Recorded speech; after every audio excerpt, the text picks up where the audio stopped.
July August গণ অভ্যুত্থানের শহীদদের স্মরণে এবং আহতদের দ্রুত সুস্থতা কামনায় গাজীপুরের কালিয়াকৈরে মৌন মিছিল ও পথসভা অনুষ্ঠিত হয়েছে। শুক্রবার বিকেলে উপজেলার সফিপুরে পথসভার আয়োজন করে কালিয়াকৈর পৌর ও উপজেলা বিএনপি। পরে তারা মৌন মিছিল বের করেন। মিছিলটি বিভিন্ন সড়ক প্রদক্ষিণ করে সফিপুর বাজারে এসে শেষ হয়।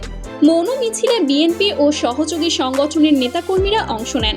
কেন্দ্রীয় বিএনপির নির্বাহী কমিটির শ্রম বিষয়ক সহ সম্পাদক হুমায়ুন কবির খানের সভাপতিত্বে ও কালিয়াকৈর পৌর বিএনপির সাবেক সিনিয়র যুগ্ম সাধারণ সম্পাদক সাইজউদ্দিন আহমেদের সঞ্চালনায় প্রধান অতিথি হিসাবে বক্তব্য রাখেন ঢাকা বিভাগীয় সাংগঠনিক সম্পাদক কাজী সৈয়দুল আলম বাবুল।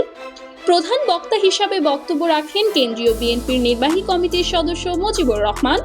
বিশেষ অতিথি হিসেবে বক্তব্য রাখেন উপজেলা বিএনপির সাবেক সভাপতি ভিপি মোহাম্মদ হেলাল উদ্দিন।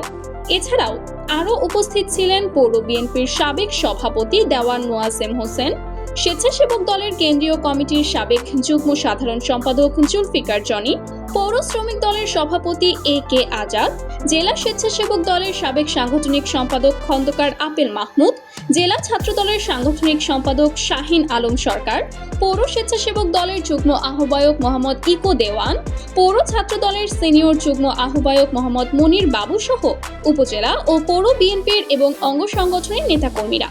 পথসভায় বক্তারা বলেন, গত বছরের জুলাই আগস্ট মাসে গণ অভ্যুত্থানের মাধ্যমে দেশ স্বৈরশাসক ক্ষমতাচ্যুত হয়। এই আন্দোলনে দেশের বিভিন্ন স্থানে ব্যাপক সংঘর্ষ হয় এবং অনেক আন্দোলনকারী শহীদ ও আহত হয়। তাদের আত্মত্যাগ এবং আহতদের যন্ত্রণা আমাদের উপলব্ধি করতে হবে। সব ধরনের ষড়যন্ত্রের বিরুদ্ধে সজাগ থাকতে হবে।